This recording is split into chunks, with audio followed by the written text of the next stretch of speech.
Այսօրվա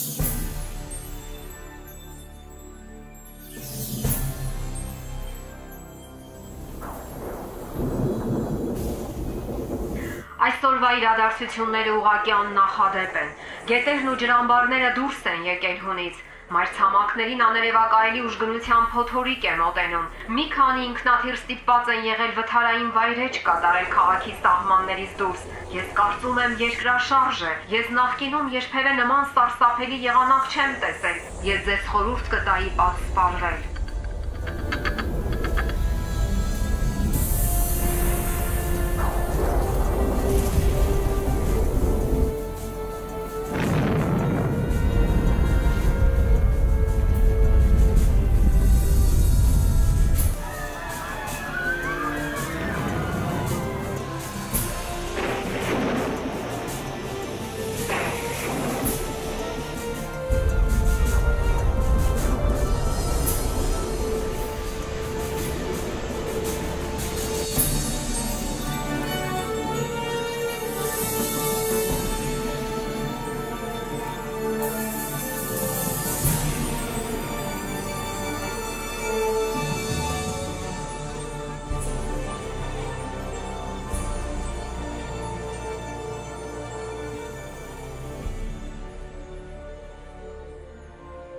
Աստվածաշնչյան մարգարեությունների գրքերը երկար ժամանակ պարուրված են խորհրդավորությամբ։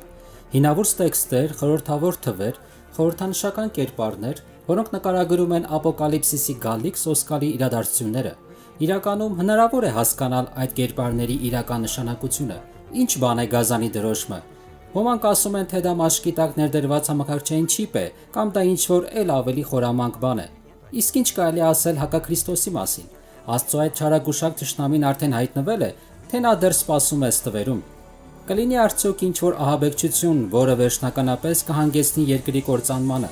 Կլինենք արդյոք մենք Արմագեդոնի եւ վերջին 7 պատոհասների վկաներ։ Ինչ է մեզ անհրաժեշտ իմանալ, որպեսզի Տիրոջ գալուստի ժամանակ չհայտնվենք կործանվողների շարքում։ Կիմանանք արդյոք վերջին ժամանակների վրա հասնելու մասին եւ թե ինչ սպասել դրանից։ Այն ինչ դուք հիմա կտեսնեք, ձեզ կբացահայտի, թե իրականում ինչ է ասում Աստվածաշունչը երկրի վրա վերջին ժամանակի իրադարձությունների մասին։ Միացեք մեզ Աստվածաշնչյան մարգարեության եզրափակիչ իրադարձություններին հաջորդող զարմանահրաշ փաստերի մեր բացահայտման մեջ։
Եվ դու, ով Դանիել, փակիր այս խոսքերը եւ կնքիր գիրքը մինչեւ վերջին ժամանակը։ Շատերը պիտի քննեն եւ գիտությունը պիտի շատանա։ Աշխարհի վերջը, այն երբևէ տեղի կունենա, եթե այո, ապա երբ։ Սա բոլոր ժամանակների ամենակարևոր եւ խորհրդավոր հարցերից մեկն է։ Աստվածաշնչյան Դանիել մարգարեն հստակ կանխասել է, որ անմիջապես վերջից առաջ աշխարհը գիտելիքների դրամատիկ բազմապատկման վկան կլինի։ Արդյոք այն արդեն տեղի ունեցել։ Օրինակ, խորհեցեք այն մասին, թե վերջերս ինչպես են փոխվել փոխադրման եղանակները։ 60 դարերի ընթացքում մարդը հնարավորություն չուներ տեղաշարժվելու ավելի արագ, քան ամենաարագընթաց ձիու վրա, բայց այսօր ճանապարհորդությունը, որի համար նախկինում ամիսներ կպահանջվեին, կատարվում են հաշված ժամերի ընթացքում։ Մեկ սերնդի ընթացքում համակարգչային հեղափոխությունը հանգեցրել է ապշեցուցիչ փոփոխությունների, որոնք մեր նախնիները չէին կարող երևակայել անգամ։ Սակայն այս համարի էլ ավելի ճշգրիտ մեկնաբանությունը այն է, որ կմեծանա աստվածաշնչյան մարգարեական գրքերի վերաբերյալ գիտությունը։ Սա նույնպես կատարվել է։ Սակայն Դանիելի մարգարեությունը միակ աստվածաշնչյան մարգարեությունը չէ, որ խոսում է վերջին օրերի իրադարձությունների մասին։ Վերջին օրերի մասին ուրիշ ինչ գիտելիքներ կարող են թաքնված լինել Սուրբ գրքի հինավուրց համարներում։ Պատերազմներ եւ պատերազմների համբավներ կլսեք։ Զգույշ եղեք, որ չշփոթվեք, որովհետև ամենը պետք է լինի, բայց դեռ վերջը չէ։ Եվ սովեր կլինեն, եւ մահտարաժամներ, եւ տեղ-տեղ երկրաշարժեր կլինեն, բայց այս ամենը ցավերի սկիզբն է։ Մի հայացք նետեք գլոբուսին եւ դուք կտեսնեք, որ ինչպես քաղաքական, այնպես է բնական ուժերը, ժամանակակից աշխարհը կյանքի համար ել ավելի վտանգավոր վայր են դարձրել։ Խորհեցեք այս մասին։ Վերջին 100 տարվա ընթացքում երկիրը երկու համաշխարհային պատերազմ եւ բազում այլ գլոբալ հակամարտություններ է վերապրել, չխոսելով արդեն միջազգային հաբեկչության աճի մասին։ Դրան ավելացրեք նաեւ արտակարգ բնական աղետների քանակի ակնհայտ մեծացումը, այդ թվում երկրաշարժերը, հրդեհները, ջրհեղեղները, տարափները, մահաբեր փոթորիկները եւ եղանակային աննորմալ պայմանները։ Այս ամենը շարունակում է ամայացնել երկիրը։ Ապշեցուցիչ այն փաստը, որ Հովանես Առաքյալը կանխասել է, որ վերջին ժամանակի եւս մեկ նշան կդառնա մարդու մոլորակը ոչնչացնելու ընդունակությունը։ Հայտնության գրքի 11:18 համարում նա խոսում այն մասին, որ վրա կհասնի մի ժամանակ, երբ Աստված երկիրն ապականողներին կապականի։ Տվյալ մարգարեությունն արդեն կատարվում է։ Դարերի ընթացքում մարդը հազիվ թե կարողանար անել ավելին, քան հրացաններից կրակելը կամ իրենց թշնամիներին թնդանոթի արկերով հրետակոծելը։ Իսկ այժմ նա ավերիչ զենք ունի, որը մի ակնթարթում կարող է կենդանի ամեն բան ջնջել երկրի երեսից։ Ըստ էության Հիսուսն անգամ կանխասել է, որ եթե իր գալուստը հետաձգվի, ոչ ոք կենդանի չի մնա։ Քրիստոսը մեզ նախազգուշացրել է, որ մենք ստիպված կլինենք բախվել այս ամենին եւ որ այս իրադարձությունները կլինեն վերջին ընդամենը սկիզբը։ Կարող է մարդկության որևէ գործողություն սկիզբ դնել երկրի գոյության եզրափակիչ իրադարձություններին։ Սա իմացիր, որ հետին օրերում չար ժամանակներ կգան, որովհետև մարդիկ կլինեն ինքնասեր, արծաթասեր, ամբարտավան, հպարտ, հայհոյիչ, ծնողներին անհնազանդ, ապերախտ, անսուրբ, անգութ, անհաշտ, բանսարկու, անժուշկալ, դաժան, ամբարեսեր։ Բոլոր նրանք, ովքեր ականատես են եղել վերջին մի քանի տասնամյակներին, չեն կարող ժխտել ժամանակակից հասարակության բարոյականության մակարդակի մշտական եւ ահաբեկող անկումը։ Յուրաքանչյուր սերունդ անընդմեջ անցնում է թույլատրելի սահմանները։ Արդյունքում յուրաքանչյուր հաջորդ սերունդ ղեկավարվում է ավելի ցածր բարոյական ստանդարտներով, քան նախորդը։ Եվ ցավոք թվում է, թե այս ամոթալի անկմանը վերջ չկա։ Նոյի ժամանակներում բարոյականության շարունակական անկումը հանգեցրեց երկրի գլոբալ ոչնչացմանը ջրհեղեղով։ Ղովտի ժամանակներում Սոդոմի եւ Գոմորի բարոյական ալյասերումը հանգեցրեց այդ քաղաքների ոչնչացմանը երկնքից իջած կրակով։ Նմանապես էլ ինչպես Ղովտի օրերում եղավ։ Ուտում էին, խմում էին, առնում էին, ծախում էին, տնկում էին, շինում էին։ Եվ այն օրն, որ Ղովտը Սոդոմից դուրս եկավ, կրակ եւ ծծումբ տեղաց երկնքից, եւ ամենքին կորցրեց, նույն կերպ էլ կլինի այն օրը, երբ մարդի որդին կհայտնվի։ Այդ նույնը տեղի ունենում եւ մեր օրերում։ Կարող է այնպես լինել, որ աղաղակող անբարոյականությունը եւ այլասերվածությունը երկնային դատաստան հրավիրեն իրենց վրա։ Հասարակության բարոյական անկմանը զուգահեռ Աստվածաշունչը մեզ զգուշացնում է նաեւ այն մասին, որ վերջին օրերի ողբերգականորեն կաճի ոգեհարցության զարգացումը։ Եվ Հոգին հայտնի ասում է, թե հետին ժամանակներում ոմանք հավատքից կհեռանան եւ մտիկ կտան մոլար ոգիների եւ դևերի վարդապետությունների։ Մեռյալների հետ հաղորդակցումը, որն արգելված է Սուրբ գրքով, արագորեն համընդհանուր ճանաչում է գտնում անգամ ժամանակակից եկեղեցիներում։ Կախարդության եւ օկուլտիզմի թեման լուսաբանող հեռուստաղորդումները եւ ֆիլմերը արտակարգ տարածում են գտել հատկապես երիտասարդության շրջանում։ Չնայած այդ ողջ աղաղակող ոգեհարցությանն ու անբարոյականությանը, Աստվածաշունչը սովորեցնում է, որ այնտեղ, որտեղ բազմանում է մեղքը, առատանում է շնորհը։ Այսպիսով, վերջին օրերի ոգևորիչ արշալույսներից մեկը Հիսուսի խոստումն այն մասին, որ իր գալուստի նախօրեին ավետարանը կտարածվի ողջ երկրում։ Եվ արքայության այս ավետարանը ողջ տիեզերքում կքարոզվի բոլոր հեթանոսներին վկայություն լինելու համար, եւ այն ժամանակ կգա վերջը։ Ողջ երկրում ավետարանման մի ժամանակ անիրականանալի թվացող առաջադրանքը արագորեն իրականություն է դառնում։ Միսիոներների, գրքերի, ձայնասկավառակների, արբանյակային հեռարձակման եւ համացանցի շնորհիվ ավետարանման դաշտում կատարվող աշխատանքը ամբողջ աշխարհում ավելի արագանում։ Փրկության մասին լուրը նախկինում երբեք այսքան լայնորեն տարածված չի եղել, որքան այսօր։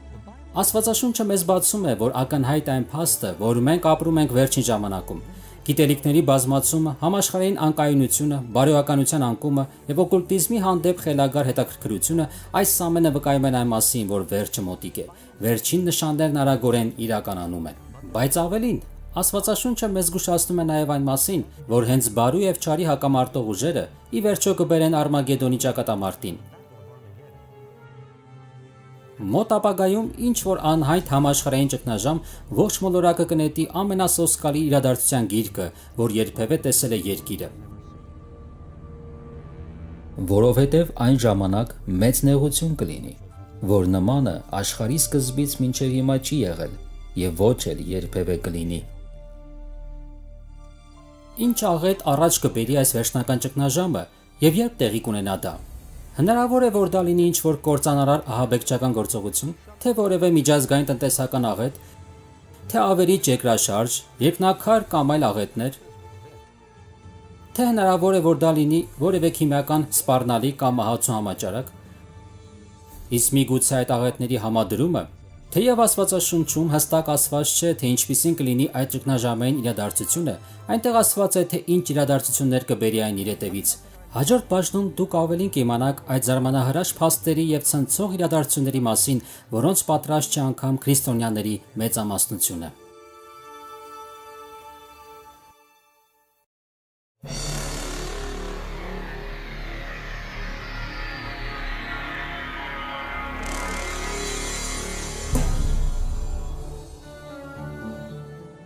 Մեծ նեղություններ սկսվելուն զուգընթաց համաշխարհային առաջնորդները կփորձեն հաղթահարել անընդհատ աճող մեծ քանակի աղետները։ Այդ ընթացքում Աստծուն հավատարիմ քրիստոնյաները Սուրբ Հոգու զարմանահրաշ հեղում կվերապրեն։ Եվ սրանից հետո տեսա մի հրեշտակ երկնքից վայր գալիս, եւ երկիրը լուսավորվեց նրա փառքից։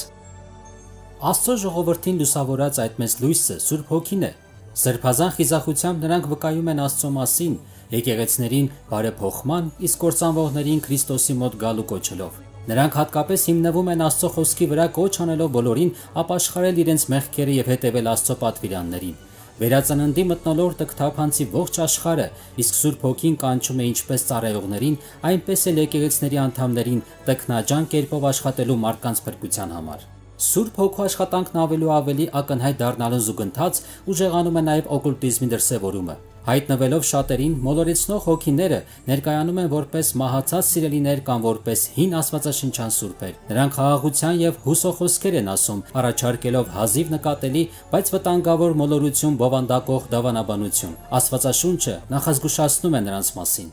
որովհետև նրանք դևերի ոգիներ են, որ նշաններ են անում։ Դուք կարող եք պատկերացնել, որ այդ գերբնական դրսևորումները մարդկանց վրա ահռելի ազդեցություն են գործում եւ շատերը չէ, որ ցանկանում են հանդես գալ դրանց դեմ։ Մինչև այդ պահը ընտանիքներն ու եկեղեցիները արդյունավետ չէին դիմադրում համաշխարհային չարիքի աճող պատերազմին։ Այս քաղաքական, բնական եւ բարոյական աղետների մեջ մարդիկ հուսահատորեն համաշխարհային ալլասերվածության աճող պատերազմ զսպելու արդյունավետ միջոց են որոնում։ Տարապյալ ընտրողներից դրդված կրոնական եւ քաղաքական առաջնորդները առավել հզոր օրենսդրական միջոցներ կիրառելու կոչ են անում, նպատակ ունենալով իրենց երկրում վերականգնել ճիշտ սկզբունքներն ու խաղաղությունը։ Այս մոլորեցնող ճնշման արդյունքում կառավարությունն ընդունում է օրենքներ, որոնք լիովին հակասում են Աստծո օրենքներին։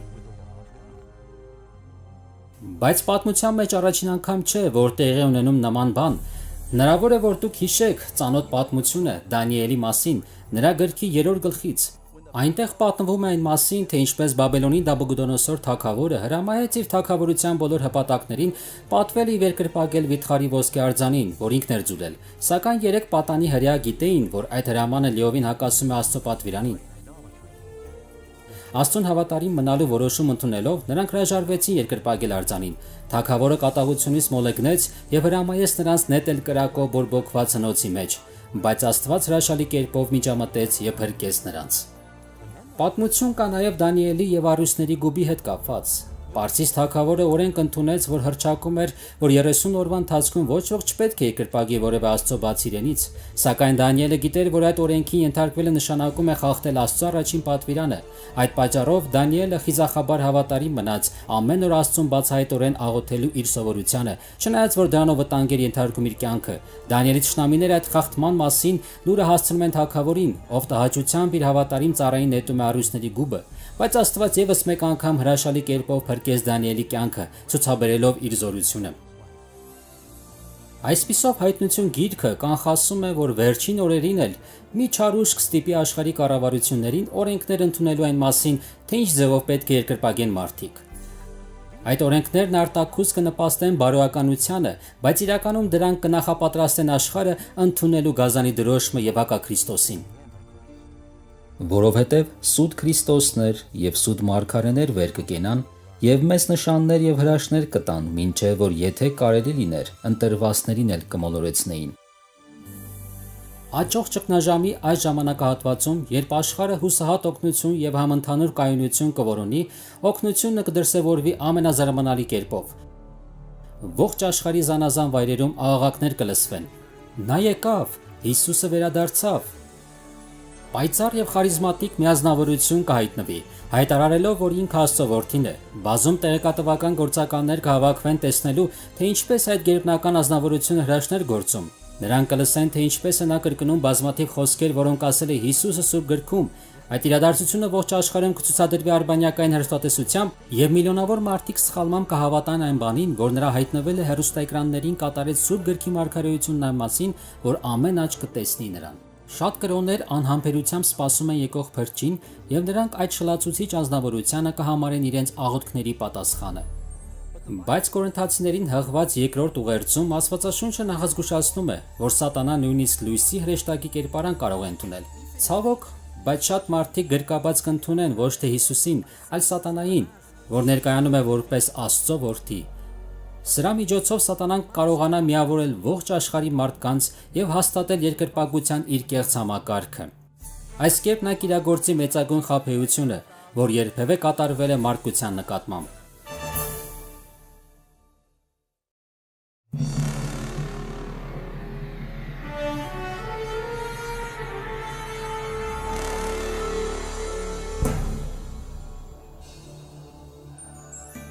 Սատանայի մտահղացումը հզոր համաշխարհային առաջընթաց ուժ կդառնա։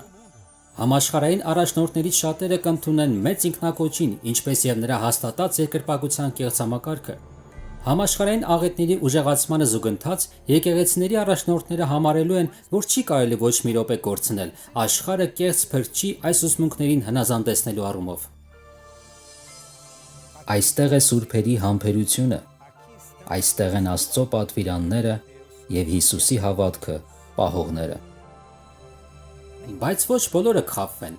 Որոշ հավատացյալներ կհասկանան, որ Աստվածաշունչը նախազգուշացնում էր այդ ապշեցուցիչ խաբեության մասին եւ կհասկանան, որ այդ կեղծ փրկչի նպատակը մարդկանց Աստծո պատվիրաններից հեռացնելն է։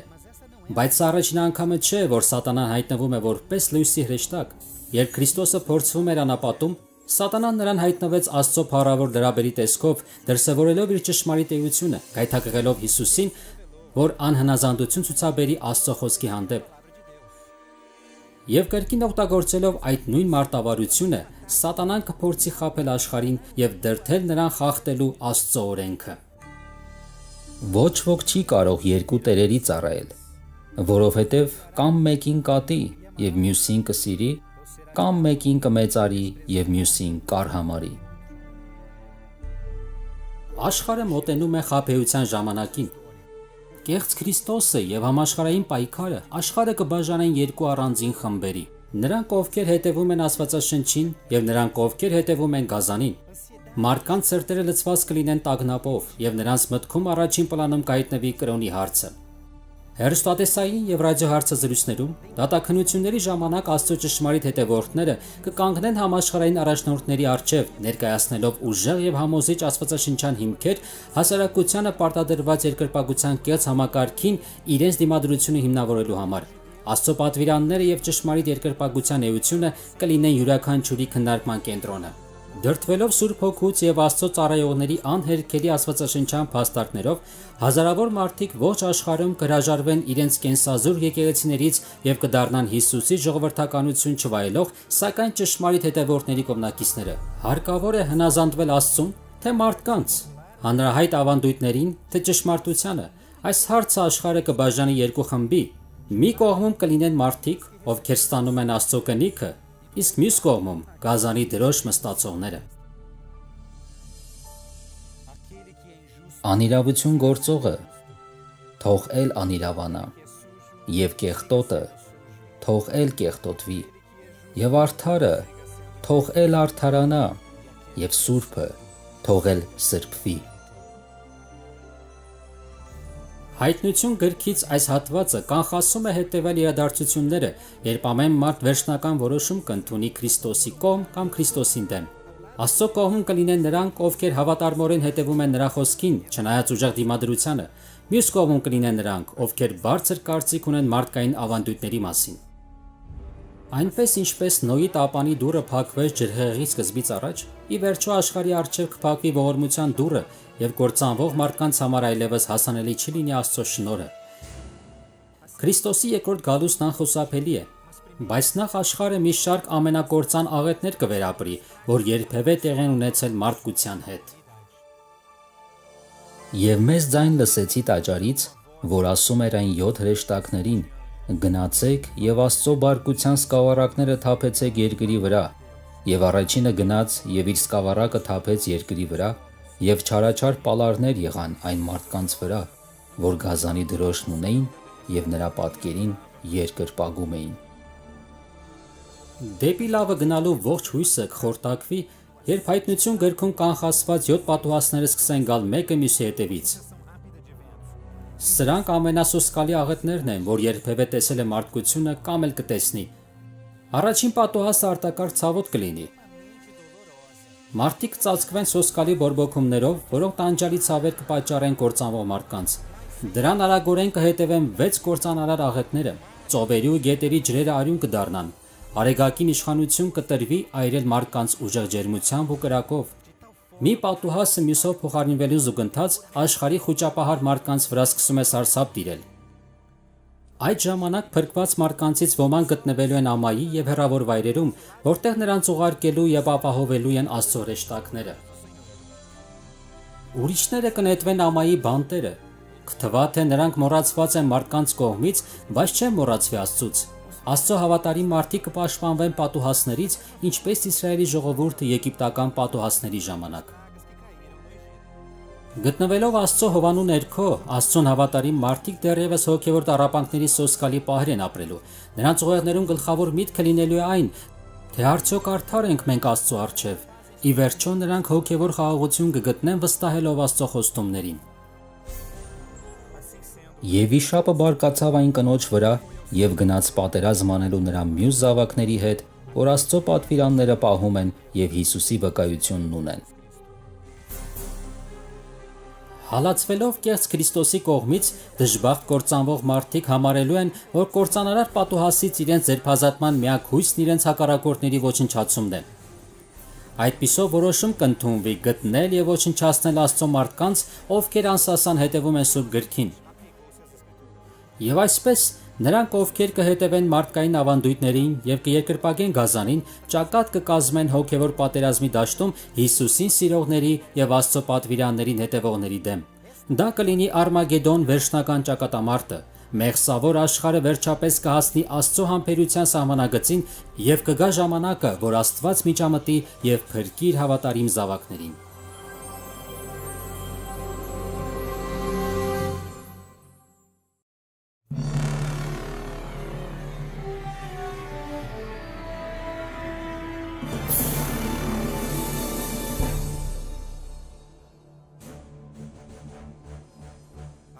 Եվ կես գիշերին աղաղակ եղավ. ահա Փեսան գալիս է։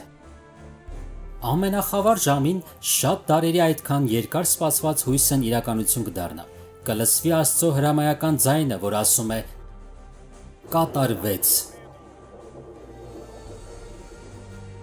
Ամպրոպանման ձայնը ցնցեց երկինքը, Հետո տեղի կունենա անասելի ավերիչ երկրաշարժ, որը կհրճակի հսկայական երկնային զորքի մոտենալը։ Աստծո զավակները, որ դեռ վերջերս թուլացած եւ անուժ էին, ծիածանով շրջանակված կկանգնեն իրենց հալածիչների դիմաց։ Նրանց դեմքերը կլուսավորվեն, որովհետև նրանք կիմանան, որ իրենց փրկիչը եւ նրա հրեշտակների մեծականակ բազմությունը մոտենում է, որպեսզի տուն տանի իրենց։ Ահա նա գալիս է ամպերով, եւ ամեն աչք կտեսնի նրան, եւ նրանք, որ խոցեցին նրան, եւ նրա վրա կոծ կանեն երկրի բոլոր ազգերը։ Այդ իրադարձությունը գաղտնի հափշտակում չի լինի, ինչի մասին դուք հնարավոր է լսել եք։ Երկիր մոլորակի բոլոր մարդիկ այդ զարմանահրաշ իրադարձության վկան կդառնան, իսկ մարդկանց մեծամասնությունը կսարսափի դրանից։ Ամբարիշները սոսկումով կվազեն դեպի ժայռերն ու քարանձավները, զուր փորձելով թաքնվել մոտեցող սուրբ իշխանից, եւ ինչպես եւ խոստացված էր նրանց, նրա դատին եւ խաչելությանը մասնակցած չարագործները հարություն կառնեն մեռելներից, որպիսի տեսնեն ամպերի վրա փառքով եկող Քրիստոսին։ Որովհետև ինքը Տերը հրամանով, հրեշտակապետի ձայնով եւ Աստծո փողով վայր կգա երկնքից եւ Քրիստոսով մեռելներն առաջ հարություն կառնեն։ Ողջ աշխարհում կլսվի փողերի բարձր ձայնը եւ փրկչի ուժգին ձայնը։ Նա կանչում է բոլոր տարիքների ննջած արդարներին ասելով. Արթնացեք, արթնացեք, արթնացեք բոլոր հողի փոշում ննջածներ եւ հարություն առեք։ Ողջ աշխարհում բազում սրբեր հարություն կառնեն իրենց ապականված շիրիմներից։ Նրանք կունենան երիտասարդ, փառավոր եւ անմահ մարմիններ, առանց հիվանդության կամ արատի նշույլի։ Հետո նաեւ նրանք, ովքեր վերապրել են տրտմության ժամանակը, մի ակնթարթում կփոխվեն։ Նրանց նոր անմահ եւ գեղեցիկ մարմիններ կպարգևեն։ Իսկ ահաբեկված ամբարիշները տանջանքով դիտելու են այդ ապշեցուցիչ տեսարանին։ Եվ հետո մենք, որ կենթանի ենք մնացած, նրանց հետ մեկտեղ ամպերով օդի մեջ կհափշտակվենք Տիրոջը դիմավորելու եւ այնպես ամեն ժամանակ Տիրոջ հետ կլինենք։ Այն ժամանակ, երբ ողջ աշխարհը կցնցվի, փրկագնվածները կհամբարձվեն ավերակների վրայով։ Նրանք կհանդիպեն հրեշտակների բազմությամբ շրջապատված իրենց փրկչին։ Տառապանքը, մեղքն ու տանջանքներն ընդմիշտ կհեռանան նրանցից։ Նրանց Տիրոջից հեռացնող ծածկոցը կհանվի ընդմիշտ, եւ նրանք դեմ առ դեմ կտեսնեն Աստծուն եւ երկնային հրեշտակներին։ Եվ Տիրոջ սպանվածներն այն օրը երկրի մի ծայրից մյուսը կլինեն։ Նրանց համար սուգ պիտի չլինի, եւ նրանք պիտի չհավաքվեն եւ չթաղվեն։ Ահ պիտի դառնան նրանք երկրի երեսին։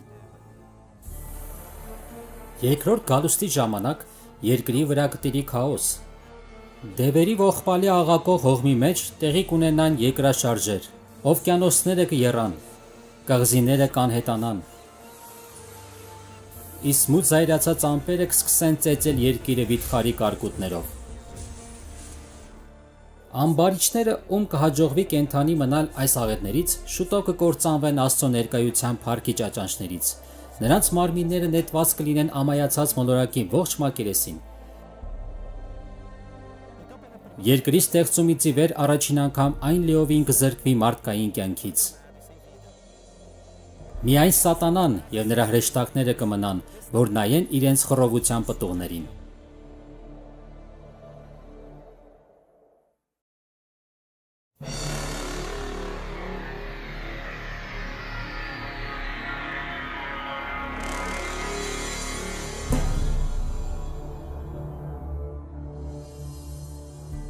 Եվ տեսա մի հրեշտակ վայր գալիս երկնքից, որ դժոխքի բանալին ուներ, եւ մի մեծ շղթա իր ձեռքում, եւ նա բռնեց այն վիշապին, այն առաջին օծին, որ է բան սարկուն եւ սատանան, եւ կապեց նրան 1000 տարի։ Շրջապատված լինելով ավերված աշխարհով, սատանան եւ նրա հրեշտակները երկրի վրա կապված կմնան 1000 տարի։ Նրանք կբանտարկվեն այդ խավար, ամայացած եւ սոսկալի մոլորակում։ Իր դևերի հետ միասին սատանային պարզապես մնում է սպասել եւ խորհել իր ապագա պատժի մասին։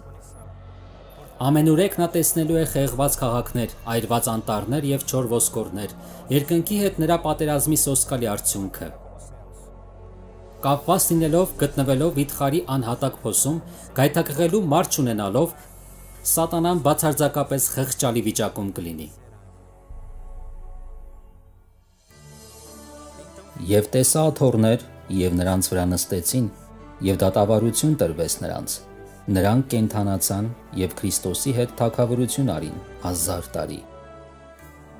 Այն ժամանակ, երբ սատանան ստիպված կլինի ողբալու իր ճակատագիրը, փրկագնվածները կվայելեն երկնքի աննկարագրելի փառքը։ Նրանցից յուրաքանչյուրը կհանդիպի իր պահապան հրեշտակին, ովքեր կպատասխանեն մարդկանց բազում հարցերին իրենց երկրային կյանքի մասին։ Հետո իր վերջին բացահայտող գործողության մեջ Աստված փրկագնվածներին կհրավիրի որպես դատավորներ մասնակցելու դատին, նրանց առջև բացելով կործանվածների մասին բոլոր վկայությունները։ Այժմ փրկագնվածները հնարավորություն կստանան իմանալու, թե ինչու որոշ մարդիկ, ում իրենք հույս ունեին տեսնել երկնքում, այնտեղ չեն։ Կործանվածների գաղտնի մտքերը ակնառոք Երևան կհանվի ծածկոցը բացելով յուրաքանչյուր հոգում տեղի ունեցած հոգևոր պայքարը։ Հստակ Երևան անգամ ընկած հրեշտակների գործողություններն ու դրդումները։ Այդ ընթացքում կհրապարակվի Աստծո բաց եւ ուղիղ բնավորությունը,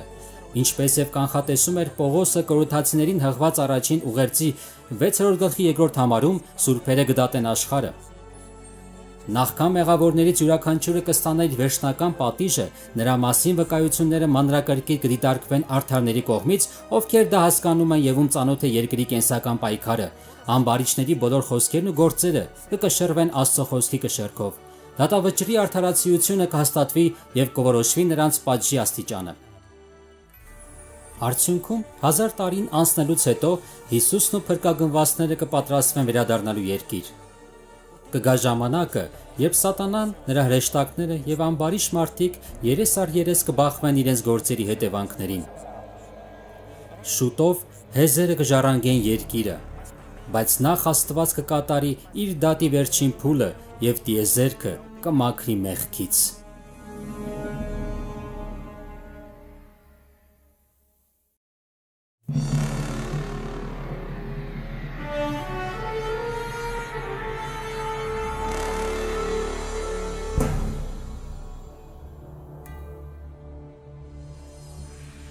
Եվ ես Հովանեսս տեսա Սուրբ քաղաքը, նոր Երուսաղեմը վայր գալիս Աստվածանից երկնքից, պատրաստված ինչպես մի զարդարված հարս իր մարդու համար։ Երկնքում հանգստի այդ հազարամյա ժամանակից հետո Քրիստոսը, փրկագնվածները եւ նոր Երուսաղեմը կվերադառնան երկիր։ Երբ Սուրբ քաղաքը մոտենա ամայացած մոլորակին, Հիսուսը ամբարիշտ մեռելներին կհրամայի վեր կենալ իրենց ապականված շիրիմներից։ Աստծո խոսքով նրա առջև կկանգնեն բոլոր ժամանակների եւ ազգերի մարդիկ, ովքեր ձեռ չեն բերել փրկությունը։ Նրանք հարություն կառնեն այն նույն մահկանացու մարմիններով, որ ունեին մահանալուց առաջ։ Երբ կիջնի Հիսուսը, նրա ոտքերը կդիպչեն ձիթենյաց սարին, սարը կճեղքվի ավերիչ երկրաշարժից, այն վերածելով մեծ հովտի։ Հետո երկնքից կիջնի հսկայական Երուսաղեմ քաղաքը, նրա հիմքերը կիջնեն այն հովտում, որ նրա համար պատրաստել էր Հիսուսը։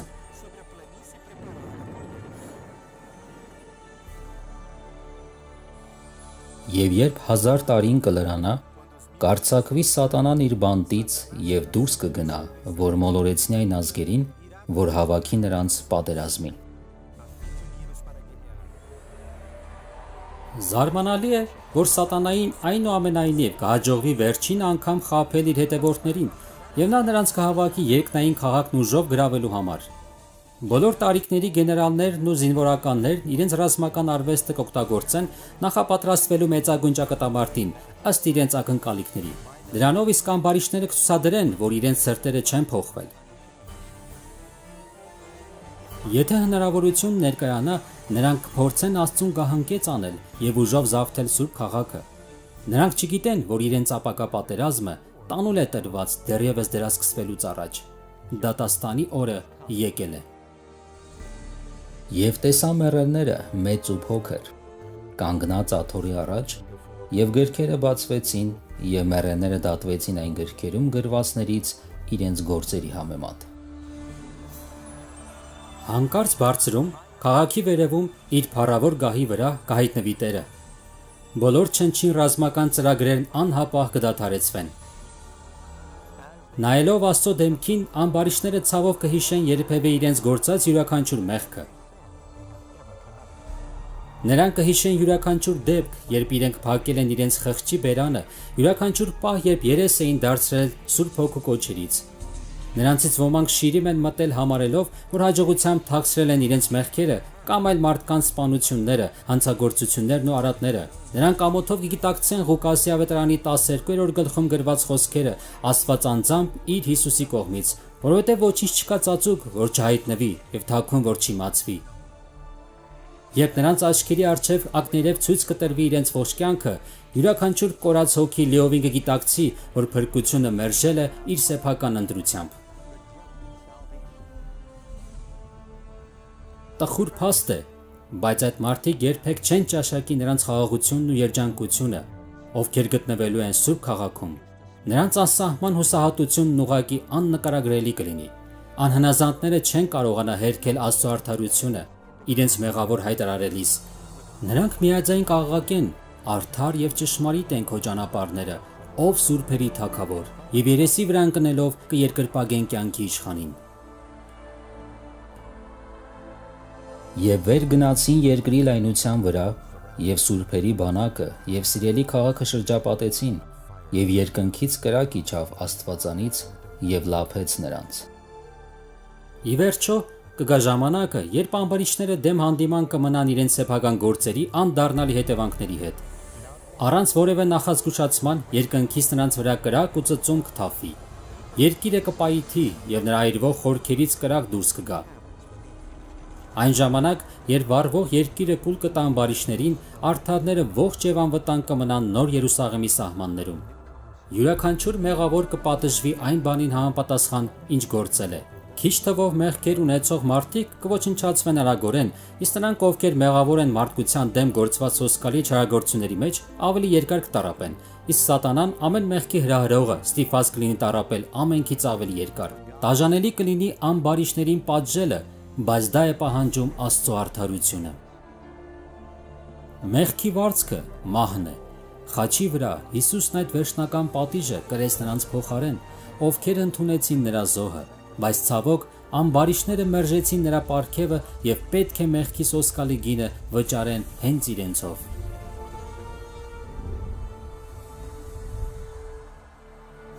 Որովհետև ահա գալիս է այն օրը, որ վառված է թոնրի պես, եւ բոլոր գոռոզներն ու չարագործները հարդի պես են լինելու, եւ պիտի կող տակ ամբարիշներին, որովհետև նրանք մոխիր պիտի դառնան ձեր ոտքերի թաթերի տակ։ Եվ երբ մարմրեն պատժի վերջին խանձողները, տիեզերքի բնակիչները կբացականչեն եւ կփառավորեն Աստծուն այն բանի համար, որ սատանայի ահաբեկչությունն առհավետ վերջացած է։ Տիեզերքում հավիտենական խաղաղության մեջ Աստված իր ողջ ուշադրությունը կուղի նոր երկնքի եւ նոր երկրի ստեղծմանը։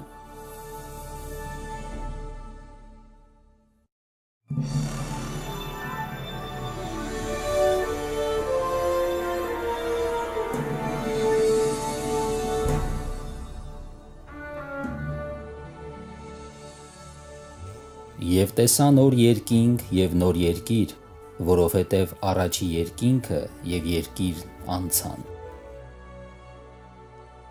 Այն բանից հետո, երբ երկիրը կմաքրվի կրակով, Աստված կձեռնարկի նրա վերստեղծումը։ Աստծո խոսքի զորությամբ կվերականգնվի երկրի նախաստեղծ եդեմական գեղեցկությունը։ Աստված կասի խոսքը եւ մոլորակը կծածկվի հարուստ փարթամ բուսականության գորգով։ Նրա հրամանով երկրի վրա եւ ջրերի մեջ կյանքը նորից կբխի աղբյուրի նման։ Անհաշիվ քանակությամբ ամեն հնարավոր զարմանահրաշ ու հիասքանչ արարածներ խաղաղ ապրելու են նոր դրախտում։ Այնտեղ մաքուր եւ խաղաղ մթնոլորտ կլինի, որ զորություն է հաղորդում։ Երկիրը մի արարչագործական հրաշագեղության հսկայական ցուցահանդես կդառնա։ Եվ կջնջի Աստված բոլոր արտասուքը նրանց աչքերից, եւ մահն այլևս չի լինի, ոչ սուգ, ոչ աղաղակ, եւ ոչ ցավ այլևս չի լինի, որովհետև առաջիններն անցան։ Կյանքը տիեզերքում կատարելապես անվտանգ կդառնա։ Բոլոր արարածները ցնծալու են գտնվելով սիրող Աստծո իշխանության ներքո, Իսկ նոր Երուսաղեմը կդառնա մայրաքաղաք։ Հավիտենական բնաջնջումից փրկվածներին իրենց փրկչի հետ առանձնահատուկ կապեր կկապեն, որոնք իզորու չէ գնահատել ոչ մի երկնային էակ։ Ու թեև մեղն ու մեղավորներն առհավետ կոչնչացվեն, այնուամենայնիվ այդ մեծ խռովությունից մի հետ կմնա։ Դրանք սպիերն են Հիսուսի ձեռքերին, ոտքերին և կողքին։ Հավիտենության երջանիկ օրերը կհաջորդեն միմյանց։ Բոլոր տխուր և տանջալից հուշերը կցրվեն երկնքի լուսափայլ հրաշագեղության մեջ։ Այլևս կաշկանդված չլինելով կյանքի սահմանափակ հատվածներով, Աստծո անմահ զավակները ազատ կլինեն իրենց բարձրագույն ձգտումներին հասնելու մեջ։ Գիտելիքների անսահման ձգտումը կոգեշնչի և կխթանի միտքը։ Այլևս կապված չլինելով երկրին, փրկագնված մարդիկ հնարավորություն կունենան ուսումնասիրելու հրաշքները Աստծո անսահման տիեզերքում։ Երկինքը կդառնա կատարյալ խաղաղության և ներդաշնակության բնակության վայր, Աստծո և մյուս մարդկանց հանդեպ սերն այնտեղ կլցնի յուրաքանչյուր սիրտ։ Աստվածաշունչը խոստանում է, որ այդ գալիք թագավորությունը կարող է քո հավիտենական տունը դառնալ։ Հիսուսն իրեն զոհաբերեց խաչի վրա, որպեսզի ներում և մեղքերի հանդեպ հաղթանակ պարգևի քեզ։ Հիսուսն ամենից ավելի ցանկանում է, որ դու իր հետ միասին ապրես այդ նորոգված երկրի վրա։ Սակայն ջանալով փրկել քեզ, նա չի կարող քեզ պարտադրել դա։ Կցանկանաս արդյոք այսօր գալ նրա մոտ։ Խնդրիր նրան այժմ, և նա կթագավորի քո սրտում։